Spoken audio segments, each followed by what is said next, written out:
Estivemos pois evaluando a situación actual pois dos bancos marisqueiros, sobre todo pola afectación dos episodios de choiva que estamos sufrindo, e visto que nas próximas semanas pois as previsións son que siga chovendo, pois estivemos analizando a evolución de distintos parámetros, como por exemplo pode ser a salinidade, e ver a situación e ver a evolución deste parámetro e da afectación dos bancos. Simplemente pois unha revisión pois periódica da situación. Neste sentido, Marta Villaverde destacou que os técnicos da Consellería do Mar están a realizar un control continuo dos principais parámetros ambientais que poden afectar o recurso, como a temperatura, o pH ou a salinidade da auga, co obxectivo de avaliar os posibles riscos para a supervivencia e viabilidade dos moluscos. O punto de partida que son os mostraxes de outono, hai unha situación, un punto de partida, unha evaluación desa situación actual nun momento dado,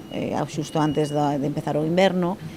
E ahora mesmo pois evaluamos os parámetros, evaluamos o seguimento dos bancos. Hai bancos que estaban ben, normalmente, salvo en algún deles concretamente, pois había cría e había tallas precomerciais, a abundancia de talla precomercial é moito deles.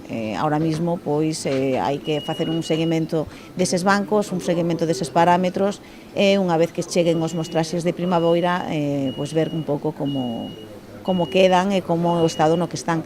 Durante a reunión cos presidentes e secretarios das federacións e confrarías, abordáronse tamén os avances na elaboración dun baremo para o marisqueo a pé, que garanta un acceso equilibrado e ordenado á actividade. A reunión estaba programada para falar pois do baremo de marisqueo a pé. Sabedes que o baremo se establece por orde, por unha disposición da Consellería.